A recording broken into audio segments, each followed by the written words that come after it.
L'orientation et l'ouverture vers le monde professionnel sont des sujets importants que tu vas probablement être amené à traiter en fonction de l'âge de l'enfant ou du jeune que tu accompagnes. Par exemple, la recherche de stage de troisième ou de quatrième ou la rédaction du CV, la lettre de motivation.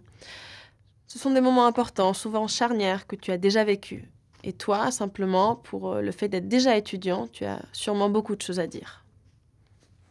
Nous avons fait une sortie au CRIJ. Donc nous sommes allés là-bas, nous avons beaucoup discuté sur son projet, sur ses appréhensions par rapport à son avenir. Quand on a rédigé le CV et la lettre de motivation, si je pense que ça a installé encore une relation de confiance, puisque il me demandait comment fallait faire. Je lui ai montré comment j'avais fait mon CV, qu'on a pu partager nos expériences. J'ai pu lui décrire ses qualités que lui-même ne savait pas. Donc je pense que ça l'a mis un peu plus en confiance. L'accompagnateur ou l'accompagnatrice que vous êtes va aussi rencontrer, bien sûr, avec des plus grands, la question de l'orientation. C'est une question qui se pose, on va dire, presque dès la classe de 5e, qui se construit progressivement jusqu'à la classe de 3e, où il y aura un palier d'orientation tout à fait déterminant. Alors cette question de l'orientation, elle est compliquée. Elle est compliquée parce que l'enfant a des rêves et puis il y a des réalités. Et l'orientation, eh bien, c'est la gestion difficile du rêve qui devient réalité, de la réalité qui vient réaliser des rêves. Alors ça ne veut pas dire qu'il faut que l'enfant abandonne ses rêves. Ça veut dire que dans un premier temps, il faut l'aider à avoir d'autres rêves.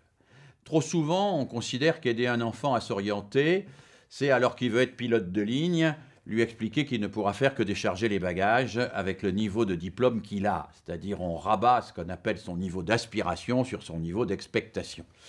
Eh bien non, en réalité, ce qu'il faut, c'est lui faire découvrir d'autres possibilités. Pas l'amener à vivre son orientation comme simplement une renonciation à ses rêves. Être ingénieur, c'est pas nécessairement faire un métier plus intéressant qu'être artisan. On peut atteindre l'excellence en étant artisan, tout autant qu'en étant ingénieur.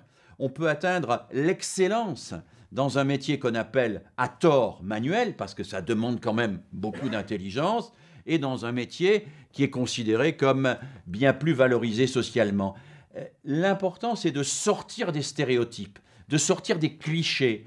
L'important, c'est progressivement d'élargir la palette pour que l'enfant découvre un certain nombre de choses vers lesquelles il pourra tâtonner, se diriger, puis enfin choisir. Et je crois que la chose la plus intéressante, c'est de rencontrer des gens qui aiment leur métier dans tous les domaines, de rencontrer des gens dans leur diversité sur tous les métiers, de rencontrer un dentiste qui aime son métier, mais aussi de rencontrer un chauffeur de bus qui aime son métier, de rencontrer un agriculteur qui aime son métier, de rencontrer des tas de gens qui aiment leur métier et des métiers qui ne sont pas spontanément identifiés par l'enfant comme intéressants.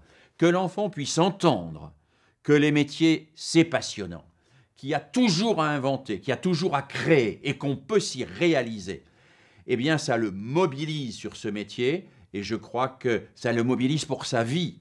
Et vous avez là, autant que faire se peut, et la FEV vous y aide, des tas de possibilités pour aider ces enfants à construire leur vie au-delà de leur scolarité.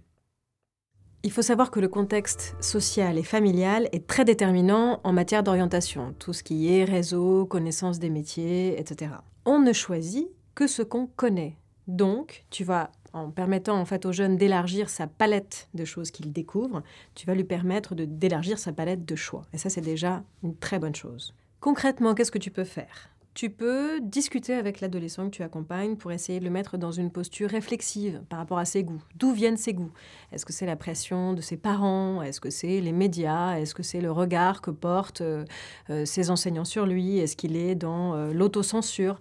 Est-ce que cette autocensure est genrée ? Tout ça, tu peux l'aider à réfléchir sur ses goûts et ses préférences.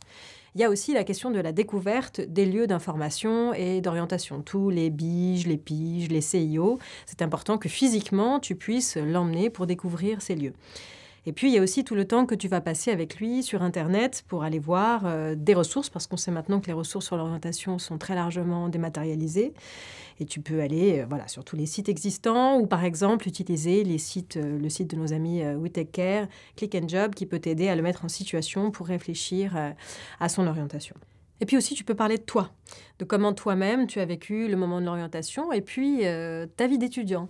Tu peux l'emmener avec toi une après-midi dans l'université, tu peux l'emmener manger au Resto U, l'emmener à la BU, lui faire visiter ce campus dont on peut imaginer que même s'il habite à côté, il n'aura pas forcément eu l'idée d'aller mettre un pied.